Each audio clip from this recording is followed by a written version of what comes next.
de entrar na aula, de ouvir, até para ver o que vocês iam conversar sobre isso, para tentar ter alguma ideia de trabalho aí para propor para ela. Eles estão abertos, e nós, no laboratório da Unimar, também estamos abertos, Mônica. A dificuldade nossa é tentar a padronização, como fazer a padronização disso. Lá em... então, ali, e como que vocês estão fazendo, Vidal? Vocês estão fazendo na USP, né? No HC.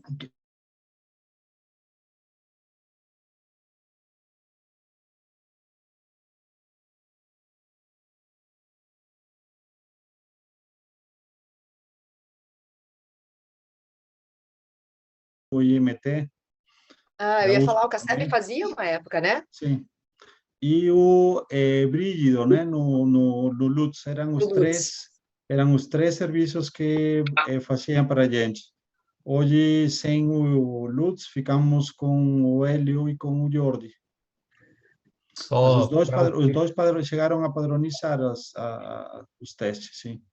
Só para o pessoal que está chegando aí, a gente está discutindo aqui informalmente, antes de começar o papo propriamente dito, sobre as dificuldades de fazer carga viral no líquor, aqui em nosso meio, né? Então, esse é um dos pontos que provavelmente vão surgir aí na discussão, mas é uma avant-première aqui da...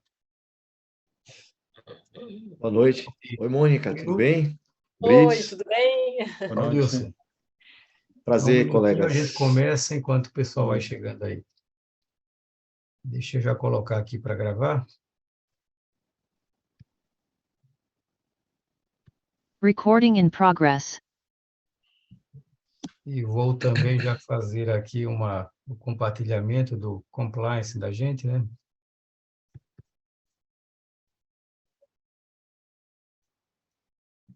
Estão vendo a tela? Sim. Sim. Bom, então vamos começar, pessoal. Boa noite a todos. Esse primeiro é o slide padrão de sempre, e esse é um evento que recebe o apoio educacional da GlaxoSmithKline, apoio financeiro, que repassa os recursos para a Fundação Baiana de Infectologia, que é o patrocinador deste evento que nós fazemos já. Esse é o terceiro ano, a série HIV, e este é o número 7 o encontro número 7 desse ano. Teremos hoje, como já a gente falou há 2 semanas atrás, a presença de 2 pessoas que dispensam apresentação. Mônica, que é uma figurinha carimbada aqui, frequente nesses nossos encontros, e temos um convidado hoje especial, que é o José Vidal.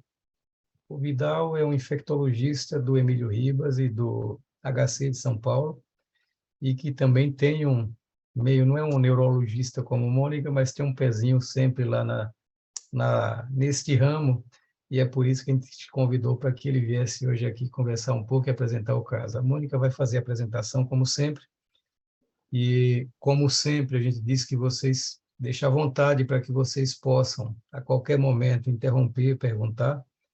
Depois, nós passamos para o caso, mas a ideia é que haja uma boa participação de todo mundo aí, e todos vocês discutam, porque o objetivo disso aqui não é uma aulinha, não é nada, é discutir os casos que vão sendo apresentados. Então, sem mais delongas, eu passo a palavra para a Mônica, que vai começar a apresentação. Obrigada, Brits. Eu não estou conseguindo compartilhar minha tela, acho que você precisa autorizar.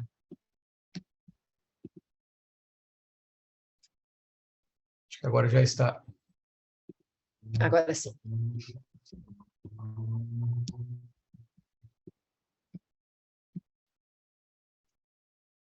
Então, boa noite a todos. Muito obrigada, Brits, pelo convite. É uma honra estar aqui, né, hoje falando desse assunto, em especial junto com o Vidal, que é meu colega há bastante tempo, e a gente sempre vem conversando sobre esse assunto, discutindo casos difíceis aí, desde lá na residência da neurologia, quando eu fiz estágio lá no Emílio. Então, hoje, nos próximos 20 minutos, a gente vai falar sobre neuroinfecção e as doenças neurológicas próprias das pessoas que vivem com HIV. Até o tema, a gente tinha feito um tema diretamente relacionado à AIDS, mas se a gente for pensar a atuação, né, ou o envolvimento neurológico pelo HIV, ele vai muito além do momento da doença avançada ou da AIDS. Então, o HIV é um vírus neurotrópico, a gente sabe que ele tem essa atração pelo sistema nervoso central e há vários estudos que mostram que no momento da síndrome retroviral aguda já pode haver ali nos primeiros dias invasão do sistema nervoso central e essa invasão precoce, nos primeiros dias, pode trazer algum prejuízo e quanto mais eu postergo o início da terapia antirretroviral, pode ser maior o meu prejuízo. Há várias pessoas que estudam a função cognitiva e demonstram que pode haver uma perda cognitiva, ainda que leve, nesse momento inicial da infecção. Além disso, a gente sabe que a nossa população com HIV é uma população que tem mais comorbidade neuropsiquiátrica, e aí eu tenho muito fator de confusão. Eu tenho mais depressão, mais, eventualmente, psicose, enfim, algumas outras doenças que também podem trazer sintomas neuropsiquiátricos ao longo do tratamento do HIV. Por outro lado, né, a gente ainda vai falar um pouco de doença oportunista, até que o nosso tema era AIDS, e a gente sabe que o HIV pode preparar o cenário com aquela imunodeficiência celular, fazendo com que depois, com a queda do CD4, eu possa ter doenças oportunistas, e várias são do sistema nervoso central, várias são neurológicas. E, finalmente, a gente falou da doença, do envolvimento precoce, né, do sistema nervoso central pelo HIV, mas mais tarde também, na doença avançada, eu também posso ter uma manifestação clínica cognitiva grave com demência, fazendo uma leucoencefalopatia ou uma encefalite relacionada ao HIV.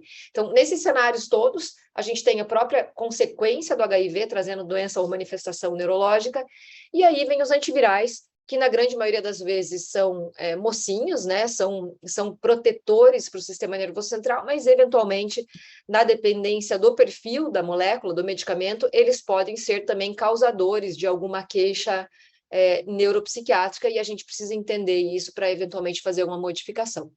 Então, vamos lá.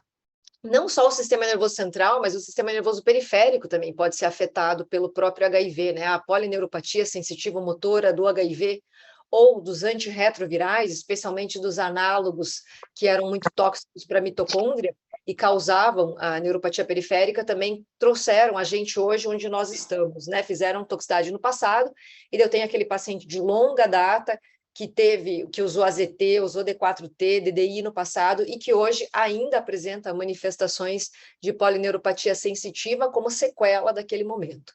Já as infecções oportunistas, elas têm muita relação com o CD4 do paciente. Então, a gente ainda, infelizmente, vê isso, né, com todo o nosso programa de tratamento, de diagnóstico precoce, tratamento quase que imediato, mas tratamento precoce, infelizmente, a gente ainda vê essas doenças oportunistas acontecendo.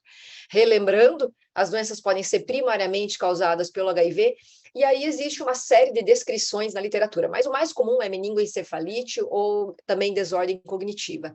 Existem as manifestações secundárias ao antirretroviral e existem as manifestações relacionadas ao estado de restauração imune ou de mudança imunológica.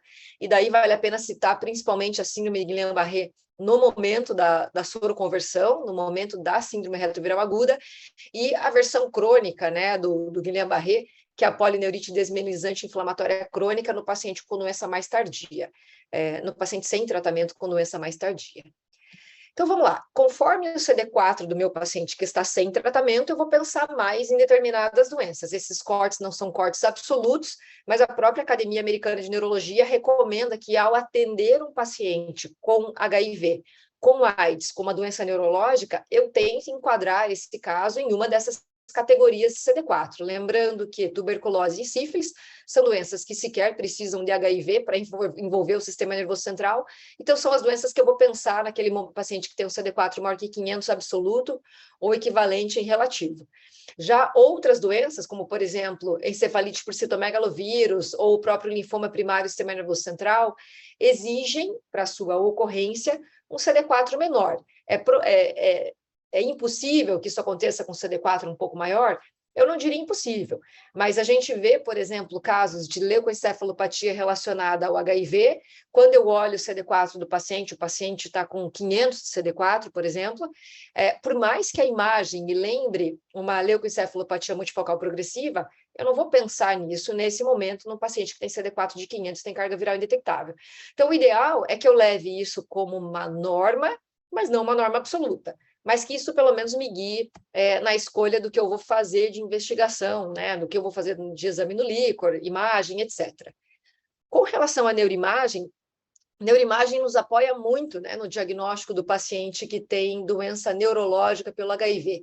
E há algum tempo, já junto com um radiologista, um neuroradiologista aqui de Curitiba, a gente escreveu um guia que seria feito para infectologista, a ideia não era nem para neurologia e nem para radiologia, é uma coisa muito mais prática, mais simples da gente interpretar, que seria um uso da ressonância magnética nas principais doenças neurológicas oportunistas. Lá se descrevia, né, cada uma das sequências e o que eu espero ver. Então, aqui a gente vê o exemplo de cada uma das sequências, e mais do que isso, depois a gente fazia uma correlação com as principais doenças oportunistas e o que eu espero ver na imagem. Então, só para a gente revisar brevemente, se a gente pensar nas principais doenças oportunistas neurológicas que a gente vê hoje no paciente com AIDS, que não esteja em tratamento antirretroviral, então encefalite por toxoplasmose, leucoencefalopatia multifocal progressiva, aqui é linfoma primário sistema nervoso central, encefalite por toxoplasmose, tuberculose com neurotuberculoma ou abscesso tuberculoso ou própria histoplasmose, causando doença focal no sistema nervoso central, essas doenças fazem muita lesão focal, então são aqueles nódulos que eu vejo na tomografia ou na ressonância, que costumam ter um efeito massa, ou seja, ocupam um espaço no encéfalo, empurrando o tecido neurológico adjacente, então eu posso ver desvio daquela linha média e, eventualmente, ver uma mudança na morfologia do ventrículo com um realce pós-contraste, que geralmente é aquele anelzinho que a gente vê, ou pelo menos uma marca do contraste num realce anelar, né, como um anel, ou eventualmente nodular. Já, por exemplo, a leucoencefalopatia multifocal progressiva é uma doença que, geralmente, apesar de focal, não faz aqueles nódulozinhos. Não tem efeito massa, então não faz esse desvio de linha e não faz realce com contraste habitualmente, exceto se eu iniciar a terapia antirretroviral e na inflamação da terapia antirretroviral, né, na inflamação causada pela restauração imunológica, aí eu veria um realce. Outras lesões, como, por exemplo, a lesão com um alargamento de espaço perivascular, que é feito na criptococose, também são manifestações bem típicas de imagem. Então, não vale a pena a gente revisar tudo isso aqui. Esse material, quem tiver interesse, a gente escreveu já em 2010, mas eu acho que ainda é bem atual, porque ele é uma base teórica para a interpretação de imagem para o infectologista, e ali ele vai nos guiar, pelo menos para nos ajudar a saber para onde olhar. Eu costumo dizer que o próprio radiologista, por mais expertise que ele tenha, às vezes essa questão de interpretar o CD4 do paciente, o momento do HIV ou da AIDS, às vezes ele se perde e acaba laudando, por exemplo, um exame de encefalite pelo HIV com uma sugestão de leucoencefalopatia multifocal progressiva. Então, cabe muito ao infectologista pegar essa informação da neurologia e aplicar isso no momento da doença, na história natural da infecção pelo HIV. Então, só alguns exemplos aqui disso que a gente falou. Então, aqui na letra A, eu vejo uma lesão focal, é uma lesão focal que, apesar de eu não mostrar um efeito massa, né? Eu não consigo ver aqui nenhum desvio de linha, a lesão está bem distante ali da linha média, mas eu vejo aqui que existe um realce periférico pelo contraste, numa lesão focal, uma outra lesão menor anterior também com lesão com realce pós-contraste, uma lesão focal com realce por contraste, um realce anelar, isso aqui até que se prove o contrário, num paciente com CD4 menor que 200, sorologia positiva e IgG para toxo, é encefalite por toxo. Já aqui, nessa imagem do meio, na B, eu vejo lesões nodulares, que são lesões periventriculares, inclusive invadindo o ventrículo. Então, uma lesão que invade o ventrículo, cruza a linha média, tem esse realce nodular por contraste. Num paciente com CD4 menor que 100, um paciente com AIDS, esse diagnóstico era linfoma primário sistema nervoso central, que é o principal diagnóstico diferencial da toxo.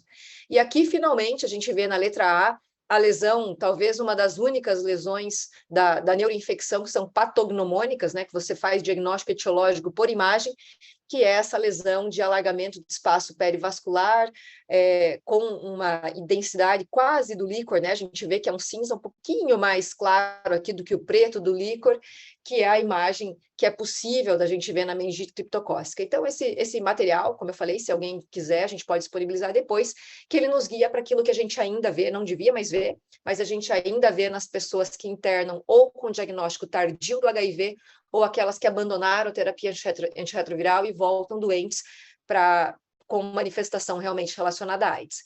E o que a gente vê de manifestação neurológica na era da terapia antirretroviral moderna? Então, o mundo mudou.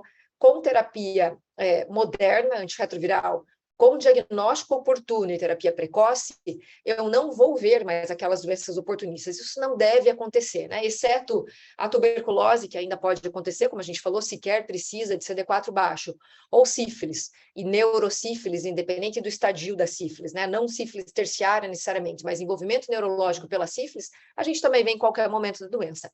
Mas se eu pensar em doenças, exceto essas duas, dificilmente eu vou ter problemas se o meu paciente iniciar a terapia antirretroviral de forma oportuna e precoce. O que a gente costuma ainda ver é a desordem neurocognitiva associada ao HIV. Então, antes de falar das formas mais leves, convém a gente lembrar o que é demência. Então, demência, diferente de depressão, demência é uma perda cognitiva que envolve um ou mais domínios cognitivos. Então, se a gente emprestar lá da geriatria, da neurologia, da psiquiatria, esses domínios cognitivos, no HIV a gente vai ter um envolvimento principalmente de 4 domínios cognitivos. Então, a memória é um deles, né? A gente pode testar a memória como na escala de Sacktor, a gente fala 4 palavras, avisa o paciente que vai perguntar depois, e depois de outros testes a gente volta a evocar aquela memória, né? Então eu volto a perguntar sobre aquelas 4 palavras e peço para o paciente falar essas palavras para mim depois, assim eu testo a memória de forma muito simples. Já a linguagem é um outro domínio que pode ser afetado, especialmente na desordem cognitiva do HIV. Eu posso testar a linguagem eu posso testar a fluência verbal, pedindo para o paciente dizer, por exemplo, como no MoCA teste, o máximo de palavras que ele lembra, que começa com a letra F em 1 minuto, eu conto o tempo e a gente deve ser capaz de dizer mais do que 11 palavras que se inicia com a letra F em 1 minuto. Também posso pedir para o paciente repetir uma frase mais longa, também como tem no MoCA teste. Então, a gente usa lá a frase, né? Eu somente sei que é João quem será ajudado hoje. Então, além de eu testar a atenção, eu também acabo testando a linguagem do paciente.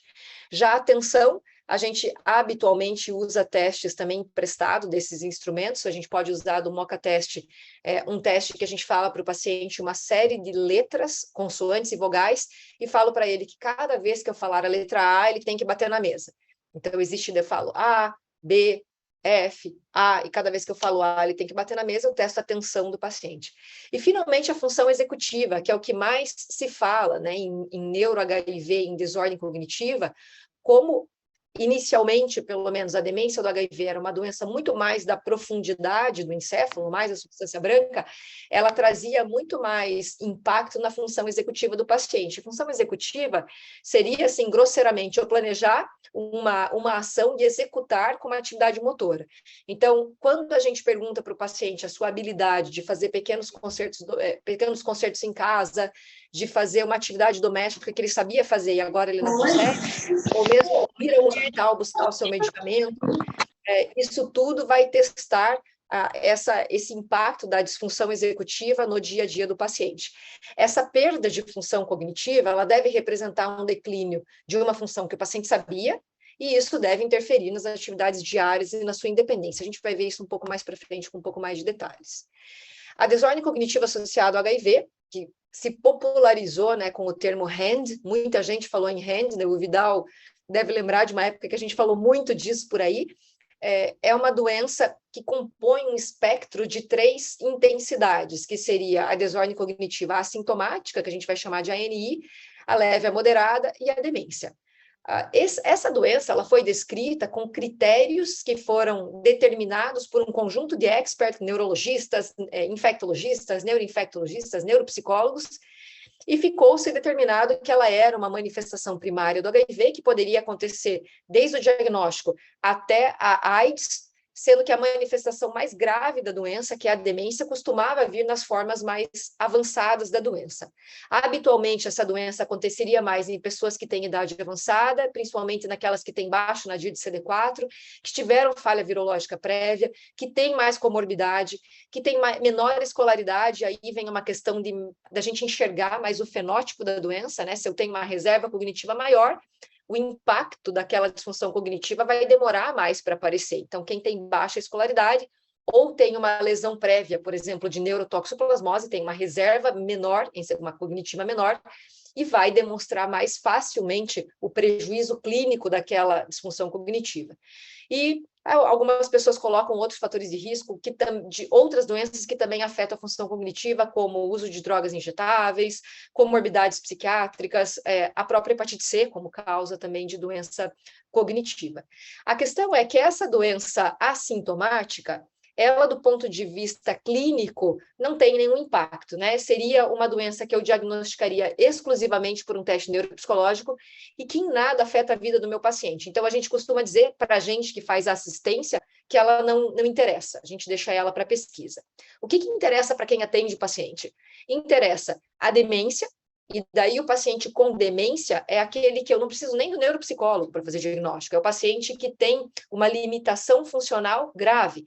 A gente empresta as atividades básicas da vida diária, a escala de atividade básica da vida diária da geriatria, e aplica no nosso paciente, não precisa estar com a escala na mão. É olhar para o paciente e ver que aquele paciente é incapaz de sair da cama sozinho, de se vestir sozinho, de comer sozinho, de tomar banho sozinho, de ir ao banheiro fazer suas necessidades e voltar sozinho. Então, essas habilidades básicas, o paciente com demência não vai conseguir. O grande desafio nosso, né, tanto da gente que trabalha com infectologia, é diagnosticar esse paciente que tem a desordem cognitiva moderada. Ele é um paciente que tem impacto na sua atividade de vida diária, é um paciente que vai se queixar para a gente que tem alteração de memória, ou a família desse paciente vai dizer que tem alguma coisa errada com ele, e a gente precisaria, para fazer diagnóstico, de um teste neuropsicológico. E, salvo raríssimos centros no Brasil, habitualmente a gente não tem esse neuropsicólogo conosco para fazer esse diagnóstico. Então, o diagnóstico dessa doença depende de eu entrevistar o paciente para ver qual é o impacto nas atividades instrumentais da vida diária e do teste neuropsicológico, que muitas vezes não está disponível. Existe uma previsão de que, em alguns estudos, em séries de casos, de que essa doença, essa desordem cognitiva relacionada ao HIV, ela é muito prevalente na era da terapia antirretroviral moderna. Então, na era anterior, a gente vê aqui, né, essa sugestão disso, né, que antes da era terapia antirretroviral combinada, eu teria metade dos meus pacientes com alguma alteração cognitiva, e que na era da terapia mais recente, eu teria ainda muitas pessoas com doença, só que eu teria mais formas brandas e menos formas graves. E muito se discutiu, o Brits, na presença dele, eu já vivi vários momentos que a gente discutiu sobre isso, quando a gente fala que no nosso consultório, não necessariamente a gente enxerga isso. E hoje, o que a gente entende é que existem tantos outros fatores que alteram a função cognitiva de uma pessoa, e esses outros fatores devem contaminar de alguma forma a minha amostra. Então, se eu vou fazer uma avaliação de função cognitiva no ambulatório do HC, talvez eu tenha um resultado diferente de eu fazer num consultório privado, talvez diferente de eu fazer num consultório privado na Suíça. Então, esses outros fatores todos que a gente vê aqui também influenciam a função cognitiva e talvez mostrem um cenário um pouco mais pessimista do que seja o nosso cenário real com relação à disfunção cognitiva. A questão é que outros estudos que tentaram equilibrar mais esses fatores que influenciam a disfunção cognitiva, então esses outros que não HIV, costumam observar uma frequência de disfunção cognitiva um pouco mais próxima daquela da população soronegativa. Mas, apesar disso, ainda existe mais disfunção cognitiva nas pessoas com HIV do que com aquelas que não têm HIV. Talvez, como eu falei, a diferença não seja tão grande quanto aquela que a gente vinha demonstrando, mas ela ainda existe. E o que a gente pode fazer no nosso dia a dia? Então, apesar de ser um instrumento cheio de falhas, o melhor instrumento que a gente tem, para quem não tem teste neuropsicológico, é realmente aplicar a escala internacional de demência associada ao HIV ou a escala de Sacktor. Esse é o gráfico que está no PCDT, e ele demonstra bem para a gente como fazer. Existem alguns sites também que nos ajudam a aplicar, porque eu vou dizer para vocês que contar o número de movimentos, né, movimentos de pinça com a mão não dominante, contar o cronômetro e olhar o paciente é diagnóstico de disfunção cognitiva do médico que está fazendo. Então, existia um aplicativo que não está mais sendo comercializado, mas existe pelo menos um site de uma universidade de Miami, que eu conheço, que faz isso no computador, e daí eu consigo colocar ali para apitar quando der os segundos que eu estou contando, eu consigo olhar o paciente e contar o número de pontos que o paciente faz. Então, brevemente, a gente vai falar 4 palavras para o paciente, 1 segundo por palavra, e avisar que a gente vai perguntar depois. Depois, com a mão não dominante, ele faz um movimento de pinça, com os dedos bem rapidamente e amplos, e eu conto quantos ele consegue fazer em 5 segundos. Depois, eu vou fazer uma sequência de movimentos, então, mão fechada, aberta e de lado, fechada, aberta e de lado. Eu conto quantas sequências o paciente consegue fazer em 10 segundos, ele deve ser hábil em fazer 4 sequências em 10 segundos, e finalmente eu volto e pergunto novamente aquelas 4 palavras, dou 1 segundo, dou 1 ponto por cada acerto, meio ponto para cada acerto com pista semântica. Então, por exemplo, o paciente não lembrou o cachorro, e daí eu falo para ele, olha, era um animal. Quando eu dei a pista, ele lembrou, eu dou meio ponto, e aí a gente conta a pontuação. A gente sabe que uma pontuação menor que 11 é uma pontuação suspeita para o diagnóstico de desordem neurocognitiva associada ao HIV. Aqui do lado direito, a gente vê as atividades instrumentais da vida diária, que eu realmente acho que a gente não necessita usar a tabela, e a gente não tem nem tempo na consulta do HIV de ficar olhando muita tabela. Mas se eu lembrar que eu posso perguntar para o paciente sobre o uso de telefone, então atender o telefone e saber passar um recado, relação às viagens, né? Saber pegar a condução e ir onde você precisa ir e voltar. Então, pegar a condução para vir na unidade dispensadora de medicamento, pegar o carro e ir até a unidade se você já ia sozinho. Então, se ele ainda consegue fazer isso ou não consegue. Então, isso é o que a gente... Aqui, essa questão do dinheiro também, né? Eu consigo ir na padaria, comprar o que eu tinha para comprar, pagar, acertar o troco e voltar.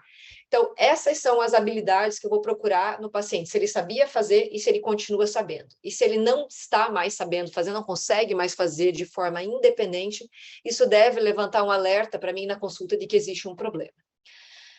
Bem, um outro cenário moderno, né, de envolvimento neurológico pelo HIV se chama escape do HIV no sistema nervoso central. O escape do HIV no sistema nervoso central é quando eu tenho uma discordância entre a quantidade de HIV, de RNA do HIV, e aqui a gente vai falar principalmente em RNA mesmo, de RNA do HIV que eu detecto no plasma e no líquor do paciente no mesmo momento.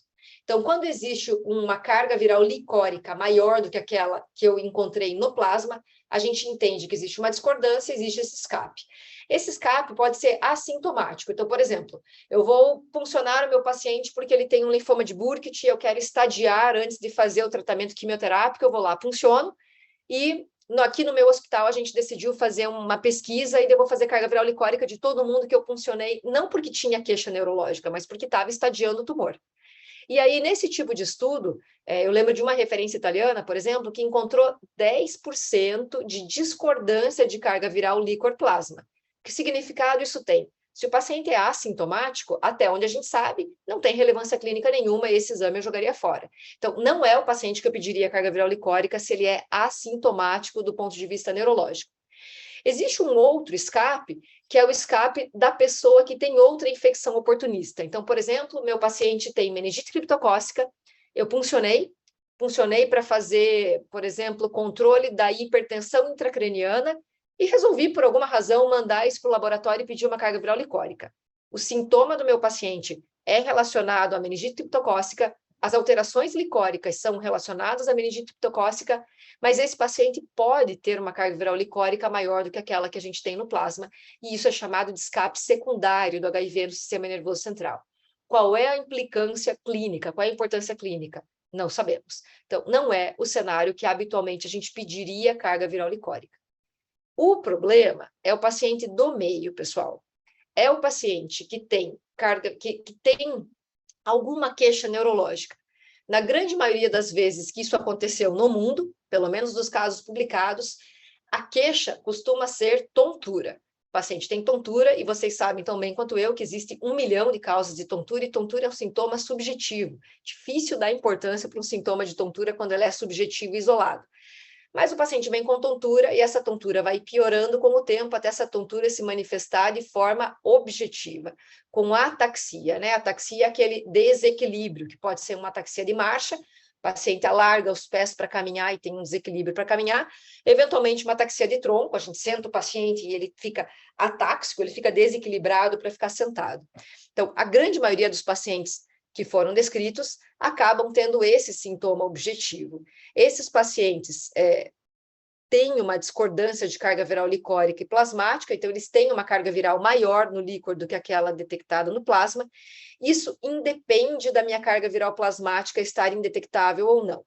Se a carga viral plasmática está detectável, a carga viral licórica maior que aquela que eu detectei no mesmo momento, eu fiz o exame no mesmo dia, e essa discordância é o que faz esse diagnóstico. Antigamente a gente usava um corte de meio log a mais no líquor, agora o pessoal abandonou isso e conta qualquer carga viral.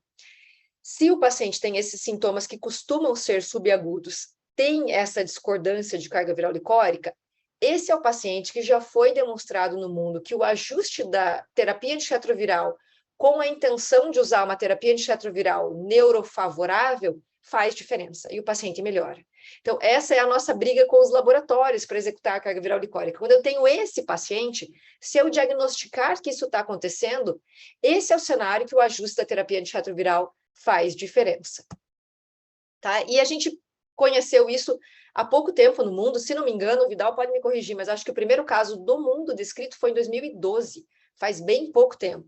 A gente tem séries de casos descritos e a gente tem casos no nosso dia a dia. Claro que quem vê mais doença neurológica relacionada ao HIV acaba recebendo mais esses casos. Então, depois o Vidal pode comentar dos casos deles. Até recentemente ele apresentou um caso super interessante dessas manifestações com escape e outras questões do sistema nervoso relacionado a tratamento antirretroviral moderno. Voltando ao escape, pessoal, esse é um exemplo clássico disso. Quem costuma ter mais essa manifestação são as pessoas que têm HIV de longa data. Então, o paciente que usou vários esquemas antirretrovirais no passado, o paciente que tem um nadir de CD4 baixo, que tem alguma falha no passado, então falhou com a efavirenz no passado, tem uma mutação do 3TC arquivada, existe na compartimentalização do HIV no sistema nervoso central uma possibilidade que, do ponto de vista genético, a evolução viral no líquor, no compartimento, o sistema nervoso central, seja distinta daquela que a gente vê no plasma. E, eventualmente, esse vírus resistente no líquor talvez seja aí um fator determinante para, de repente, eu não ter controle virológico no líquor e, eventualmente, eu tenho um controle virológico no plasma. E o paciente que se manifesta com sintomas geralmente subagudos. Quando existe alteração de imagem, costuma ser uma alteração como essa, então aqui a gente vê uma sequência apoderada em T2, quando o líquor é branco, e aqui eu vejo nessa região periventricular uma hiperintensidade da substância branca. Aqui, se a gente traduzir isso para outra sequência que é o flare, eu vejo isso aqui em volta do ventrículo inflamado. É isso que eu falei para vocês, que o radiologista que, enfim, não tenha tanta experiência em LEMP, por exemplo, acaba laudando para nos ajudar, sugerindo que é LEMP. Mas esse paciente com CD4 alto, teve um nadir baixo, mas hoje tem um CD4 alto, hoje está com carga viral plasmática, por exemplo, indetectável, e tem uma carga viral licórica detectável com esse perfil de imagem, a gente não vai pensar em leucoencefalopatia multifocal progressiva, e sim vai pensar em escape do HIV no sistema nervoso central, que a gente talvez pudesse até chamar aqui de encefalite do HIV, mas quando existe essa discordância de líquor-plasma, a gente realmente chama de escape. E o exemplo da evolução licórica, da carga viral licórica e plasmática, a gente vê aqui. Em azul, a carga viral licórica maior do que aquela detectada no plasma no mesmo momento. Então, hoje, como que a gente faz? A gente tem dado... pelo menos eu aqui, e acho que isso é motivo de debate nacional, né, Vidal? Mas eu aqui no Paraná, em especial, eu tenho procurado mais essa doença, ou pensado mais nesse diagnóstico, na pessoa que tem carga viral plasmática indetectável, que tenha manifestações neurológicas subagudas, e que tenha principalmente esse fator de risco, nadir de CD4 baixo e falha virológica no passado. Esse paciente tem muita suspeita de ter essa condição. E esse paciente, o melhor exame para ele realmente era carga viral licórica, realizada no mesmo dia de uma carga viral plasmática. Como eu falei para vocês, acho que o único cenário que a gente tem certeza que vale a pena você realmente adequar a terapia antirretroviral é quando você tem a demonstração desse escape. E aí, a gente volta a resgatar aquela característica dos antirretrovirais conforme a sua habilidade de penetrar a barreira hematoencefálica e serem pontuados com um maior ponto para aquele que tem uma facilidade maior de penetrar o sistema nervoso central, seguida por 3 pontos, 2, 1, 0, seria aquele que tem maior dificuldade. Então, a gente sabe que dos medicamentos modernos, o dolutegravir tem uma penetração muito eficaz na barreira hematoencefálica, depois eu teria darunavir, efavirenz, só que efavirenz cobrando um preço muito caro de toxicidade neurológica, então a gente deixaria isso com favorecimento para o darunavir, para o raltegravir, dos medicamentos mais modernos que a gente usa. Maraviroc também está aqui, né? Maraviroc. E depois a gente teria uma diferença principal aqui entre atazanavir e darunavir. Se a gente olhar todo mundo que usa atazanavir, poucas pessoas tiveram escape. Mas se a gente olhar todo mundo que teve escape, muita gente usava atazanavir. Então, esse impacto não era só o antiviral, tem alguma coisa a mais que essas pessoas tinham, mas se eu olhar de forma invertida, de novo, todo mundo que teve escape, e eu olhar o que eles usavam, vários que usavam inibidor de protease usavam atazanavir, mais do que lopinavir e mais do que darunavir. Recentemente, esse ano, inclusive, no CROI, foi apresentado um estudo feito pelo mesmo pai, né, da penetração dos antirretrovirais do sistema nervoso central, Scott Letenter. Esse estudo visava avaliar pessoas que tinham desordem cognitiva, então não era escape, pessoal, era desordem cognitiva do HIV, estavam estável em terapia antirretroviral e teriam a sua terapia antirretroviral intensificada da seguinte forma: um grupo manteria o que já usava de terapia antirretroviral combinada e usaria 2 placebos, um outro grupo manteria sua terapia combinada e intensificaria a terapia com dolutegravir e 1 placebo, e o terceiro grupo manteria o que já usava e intensificaria a terapia antirretroviral com dolutegravir e maraviroc. A ideia era observar ao longo de 48 semanas se esses pacientes teriam melhora da sua função cognitiva. Então, relembrando, esses pacientes eram pacientes estáveis em terapia antirretroviral, eram pacientes que não tinham escape do HIV no sistema nervoso central e que se avaliaria se a intensificação da terapia antirretroviral, ainda que já controlando a carga viral plasmática, modificaria a sua função cognitiva. Nesse estudo, ao longo de 48 semanas, todo mundo teve a sua função cognitiva melhorada. A gente vê aqui nesse gráfico que todo mundo melhorou. Isso talvez tenha uma relação com o fator da aprendizagem do teste, mas o que a gente poderia dizer é que nesse estudo não houve melhora de função cognitiva de forma distinta daqueles que intensificaram para aqueles que não intensificaram. Aqui é uma outra análise, né, com o inventário de depressão e ansiedade de Beck, mostrando que também não teve diferença. Existem várias ponderações, a gente pode discutir depois com o Vidal, enfim, debater um pouco sobre isso. Mas a questão que eu queria lembrar é que esse paciente não é o paciente que abre diagnóstico de HIV com demência e não é o paciente com escape. Nesses 2 cenários, quem abre o diagnóstico com demência e com manifestação encefálica mais intensa e o paciente que tem escape, certamente a gente sabe que não teria o mesmo resultado que esse estudo. E ainda assim, esse estudo eu acho que é um de outros que já mostraram que intensificar a terapia antirretroviral pode fazer diferença. Também vale a pena a gente debater se realmente a gente jogaria fora essa estratégia. E, finalmente, para terminar, eu só queria lembrar que, às vezes, o próprio antirretroviral pode causar alguma queixa para o paciente, né? Então, por exemplo, eu tenho um paciente com alteração de memória, um paciente com insônia, um paciente mais irritado. Então, vale a pena eu checar antes de procurar uma causa primária, por exemplo, HIV, ou procurar uma outra justificativa, se ele utilizar efavirenz, a gente já cansou de saber, todo mundo sabe que efavirenz realmente causa sintomas neuropsiquiátricos a longo prazo, mas lembrem que demorou para a gente acreditar que isso acontecia com efavirenz. Todo mundo acreditava que nas primeiras 12 semanas era efavirenz, mas depois de 12 semanas demorou para as pessoas assumirem que era isso mesmo. Então, eu traria uma ressalva só para a gente ter desconfiança. É muito menos frequente ver isso com inibidor de integrase do que com não análogo efavirenz, mas, assim como com efavirenz demorou para a gente aprender, eu acho que é importante a gente ficar atento. Quando a gente tiver inibidor de integrase e tiver cefaleia, o paciente não tinha cefaleia e passou a ter cefaleia crônica, ou, em especial, insônia, relembrar que, eventualmente, pode ser o antirretroviral. Dizem por aí que, ainda que você não goste de neurologia, o seu paciente com HIV vai ter alguma queixa neuropsiquiátrica. Então, existe um modelo que diz que, a partir do momento que eu pego o HIV, que está aqui no começo do gráfico, eu poderia ter um declínio progressivo e leve da minha função cognitiva, e daí lembrando, né, qual é a minha reserva, quanto eu estudei, quanto saudável é meu cérebro. Uma perda leve numa pessoa com uma reserva muito grande, fenotipicamente não vai aparecer. Já uma perda leve numa pessoa com pouca reserva pode aparecer. Mas a questão é que parece que existe uma perda cognitiva até que a gente inicie a terapia antirretroviral. Aí eu inicio terapia antirretroviral combinada, eu tenho uma melhora.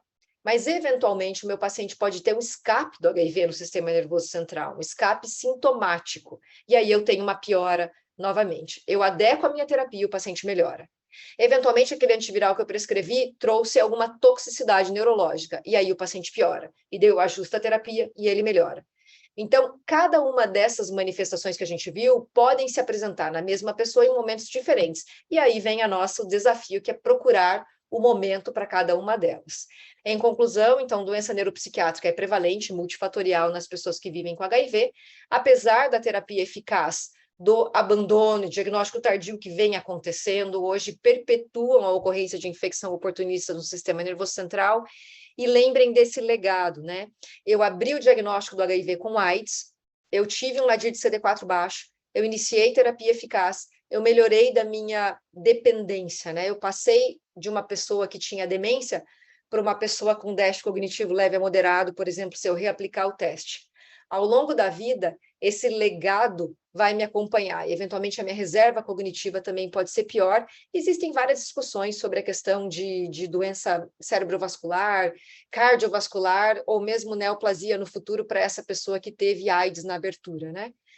A desordem cognitiva do HIV ela é frequente hoje, mas ela é mais branda do que na era da terapia antirretroviral anterior à moderna. E cuidado para aqueles fatores de risco e para como fazer diagnóstico. O ideal era ter teste neuropsicológico, mas mesmo lá no HC eu não consigo fazer para todo mundo. Intensificar a terapia antirretroviral de acordo com o score de penetração é a melhor alternativa, com certeza, para os casos de escape. Suspeita de escape, não consegui fazer carga viral licórica, eu desconfio que esse cara tem escape. Talvez valha a pena eu intensificar para ver o que vai acontecer. Né? Se eu não tenho teste disponível, oferecer o melhor para o paciente. Atenção para os eventos adversos neurológicos, aqui efavirenz a gente usa menos, mas para aquele paciente que não quer trocar o efavirenz, vale a pena pelo menos perguntar a cada consulta se ele não está tendo toxicidade, e lembrem de olhar o inibidor de integrase. E finalmente, controlar a carga viral plasmática e controlar comorbidades pode postergar a perda cognitiva, e tem alguns estudos que mostram isso. Obrigada, e vamos lá para o caso. Obrigado, Mônica, pela excelente revisão aí sobre o tema. E antes de ir para o caso, eu consulto aí quem está assistindo, se tem alguma pergunta, algum comentário, alguma coisa que queira fazer já nesse momento para a Mônica. Mônica, parabéns mais uma vez, sempre assistindo Obrigada. Suas aulas, tanto presencial quanto virtual. Obrigada. É sobre lesão ocular, né? Cegueira, neurite óptica, é uma coisa que eu vi com uma certa frequência, não sei se Brito e os colegas aqui também presenciaram isso, não só a questão cognitiva. Você tem visto com certa frequência em termos de alterações, até mesmo de infecções por sífilis, entre outras, e não aparentando aquele quadro clássico? Sim, sim. Então, agora, né, coincidência ou não, diz que existe a tal das leis das séries, né, na medicina, mas eu tive 3 casos de neurite óptica relacionada a sífilis. 3 casos. Neurite óptica primária pelo HIV, que a gente não achou causa, eu nunca tive nenhuma, nunca vi. E os casos que eu tenho de cegueira em HIV, pelo menos, né, dos que eu tenho desses anos de controle de HIV e neuroinfecção, vou te dizer que a maioria são de pacientes que tinham manifestação subclínica de CMV, CD4 menor que 50, e não tinham queixa visual, não foi feita fundoscopia como é recomendado, o paciente iniciou a terapia antirretroviral e como íris fez cegueira. E daí o paciente melhora do HIV, vive super bem com HIV, mas é um olho que o oftalmologista não consegue recuperar, né? Ele faz uma panuveit e vira um caos, assim, o paciente realmente fica disfuncional por causa disso. Então, isso é uma coisa que a gente fala muito lá na enfermaria do HC, né? Vai iniciar a terapia antirretroviral no paciente com CD4 menor que 50, primeiro fundoscopia, para ver se existe lesão subclínica, né, de CMV, para depois iniciar a terapia e não ter esse prejuízo que é permanente, né? Mas ninguém faz, eu não sei se Brits lá no HC faz fundo de olho, a gente não tem esse hábito, né? Realmente é complicado, mas... A gente, quando precisa, faz. O desafio é que você tem que achar a lesão subclínica. Então, teoricamente, se o CD4 é menor que 50, você tem que fazer fundoscopia de todo mundo. Então, a gente tem lá um neurologista que vem ver todo mundo. Então, nesse paciente, por exemplo, ele foi investigado, não chegou-se a outra conclusão que não o próprio HIV. Ele fez pulsoterapia da primeira vez, melhorou. Fez o segundo episódio, pulsoterapia melhorou. Do terceiro, amaurose bilateral. Então, não conseguiu reverter. Na verdade, é um caso que evoluiu posteriormente, anos depois, com uma complicação neurológica que levou à morte. Ele fez uma demência extremamente rápida, progressiva, e morreu sem outra causa aparente, além da lesão do sistema nervoso central. E morreu no momento onde tinha carga viral indetectável, que ele era daquela velha guarda lá da década de 90, ficou muito tempo com vírus circulante, mas a gente conseguiu detectar depois. Recuperou CD4, mas tinha hepatite C, que demorou a ser tratada, porque até esperar os DDAs chegarem, ele fez cirrose hepática. Então, é um paciente que tratou hepatite, melhorou do fígado, estabilizou tudo, CD4 na faixa de 500, mas morre por uma doença neurológica progressiva que é atribuída a HIV. Líquor de 40 cópias, ou seja, eu acho, mesmo assim, Intensificou, intensifiquei né, o Brito? esquema sem nenhuma melhora, sem nenhum resultado. E ele acabou evoluindo de modo... Eu suspendi depois de 6 meses, não tinha nenhuma mudança, e estava castigando um pouco os efeitos colaterais e a polifarmácia que ele tinha, mas foi uma evolução extremamente catastrófica, não houve absolutamente nada que a gente pudesse fazer nesse caso. Eu costumo dizer que o sistema nervoso central é a nossa fronteira final em AIDS, né? Onde a gente está ainda meio no escuro aí, e parece lá a Jornada nas Estrelas, né? A fronteira final. Mais alguém quer fazer alguma pergunta ou comentário, pessoal? Queria aproveitar e fazer um comentário, Carlos. O tema das neurites ópticas, de fato, são sempre desafiadoras, né? E no contexto do HIV, a gente viu alguns casos na síndrome retroviral aguda, o que é extremamente infrequente, mas é uma possibilidade, né? Inclusive, também em pacientes com infecção crônica pelo HIV, não tratados, né? E esse talvez seja o melhor cenário, porque pulsando e dando antirretroviral, muito provavelmente esses pacientes não voltam a ter mais episódios, né? O grande problema se dá nos pacientes que estão controlados, né? Tivemos também algumas situações de pacientes que apresentaram neurite óptica com ou sem lesão desmelinizante, seja encefalítica ou medular, inclusive imitando quadros de neuromielite óptica ou imitando quadros de esclerose múltipla, né, que são denominadas de símile ou like, né, por ter o paciente HIV.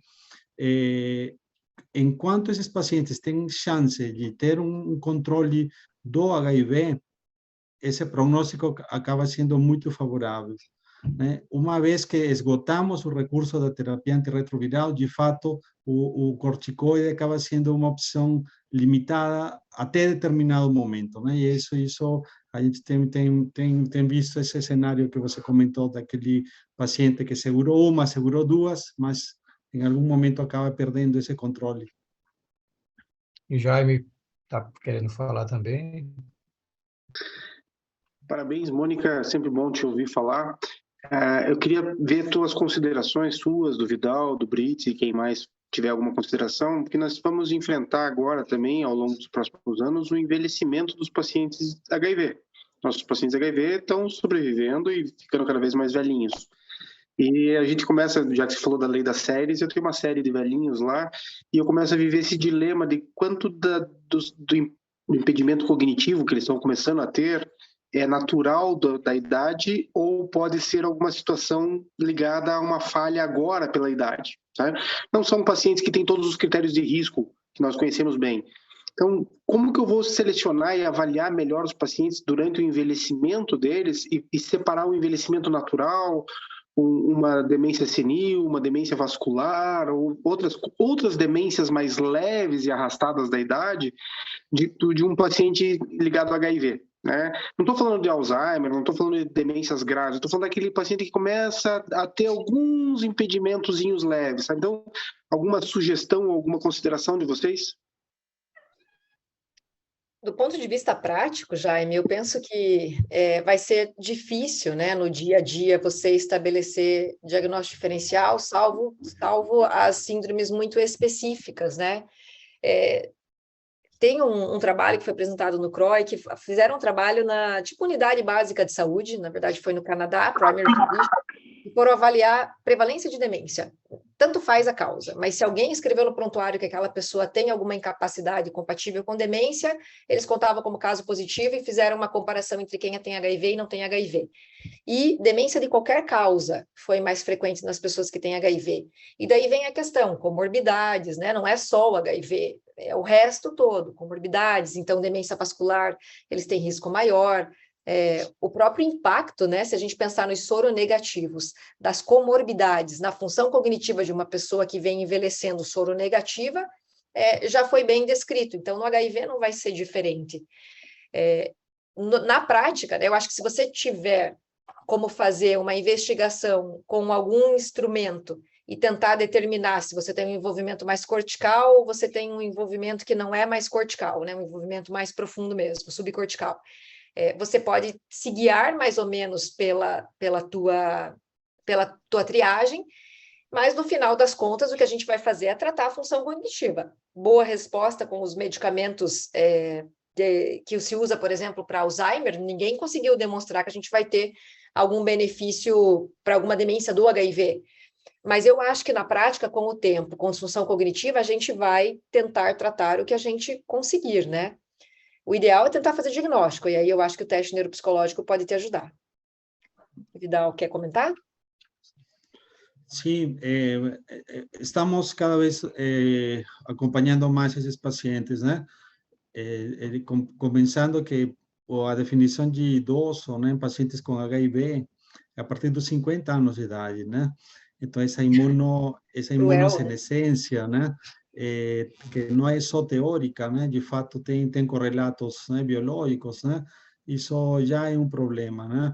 E essas formas mistas, né, de alteração cognitiva, corticais, subcorticais, acabam sendo mais frequentes também à medida que o tempo vai passando, né? Então, não é de se surpreender de ter avaliações neuropsicológicas com padrões mistos, e por isso que é importante conversar com um neuropsicólogo, né?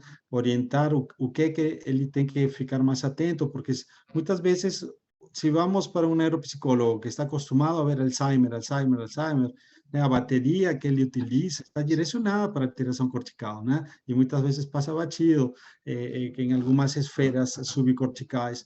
Então, dessa discussão, né, incluir baterias que olhem para ambos os espectros em função do deterioro cognitivo, da avaliação neurológica, isso pode ser um caminho. Mas, de fato, olhar para né?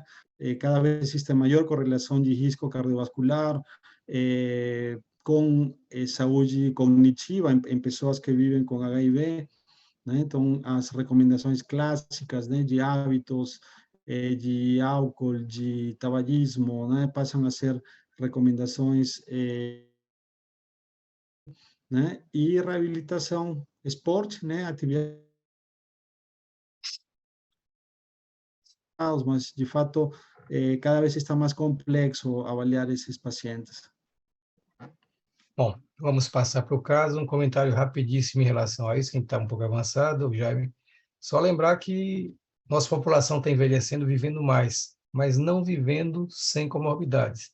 A distância entre a população soronegativa e a soropositiva em relação a viver sem comorbidade persiste. Então, isso não mudou nos últimos 15 anos, ou seja, avançamos num ponto, mas nem tanto. Mas vamos ao caso, que nós já estamos um pouquinho avançado na hora. Por favor, Vidal. Sim.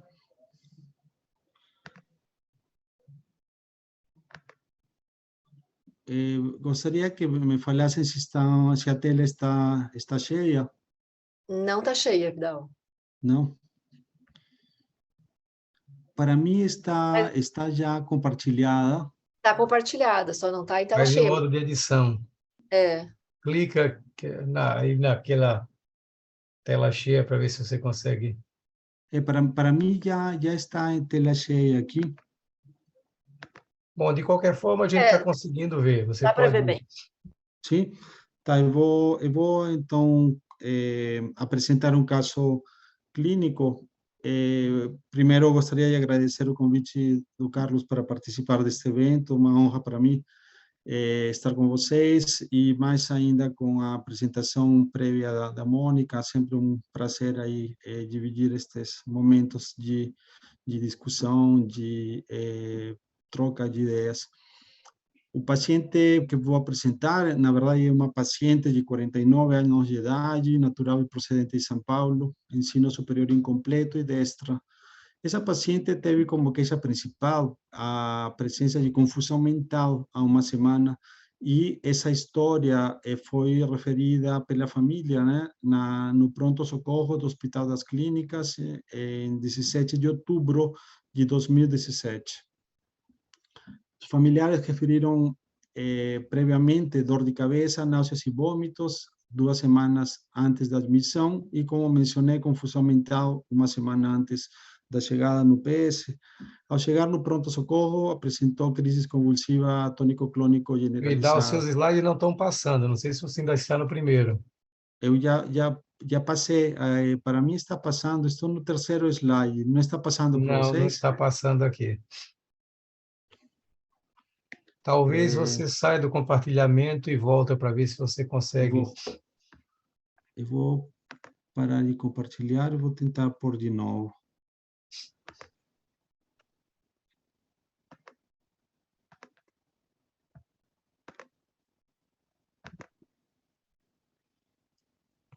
Passe o slide aí para a gente ver se ele está passando. Para mim está passando aqui. Está passando para vocês? Não. Deixa eu ver aqui o que eu faço. Carlos, você quer que eu te mande por e-mail e você abre aí? Pode ser. Deixa eu ver, eu tenho ali fácil aqui.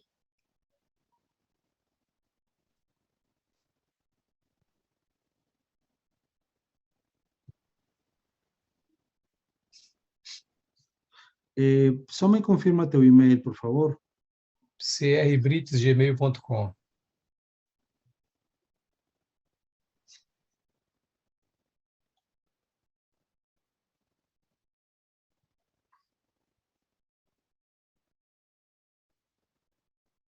É Gmail? Gmail. CR, né? Isso.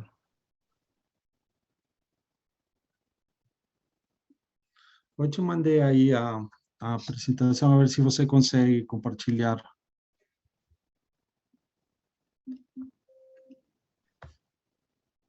Eu vou parar aqui meu compartilhamento. Eu acho que não chegou aqui o e-mail. crbrites@gmail.com.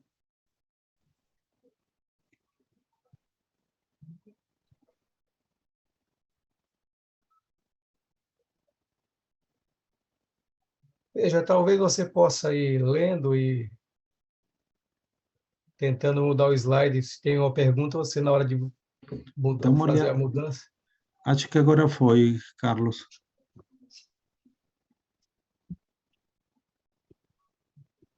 Não sei se você está com o WhatsApp aberto no computador, Vidal, mas se quiser me mandar pelo WhatsApp, meu WhatsApp está aberto, eu posso colocar aqui também. Tá. Ah, chegou aqui.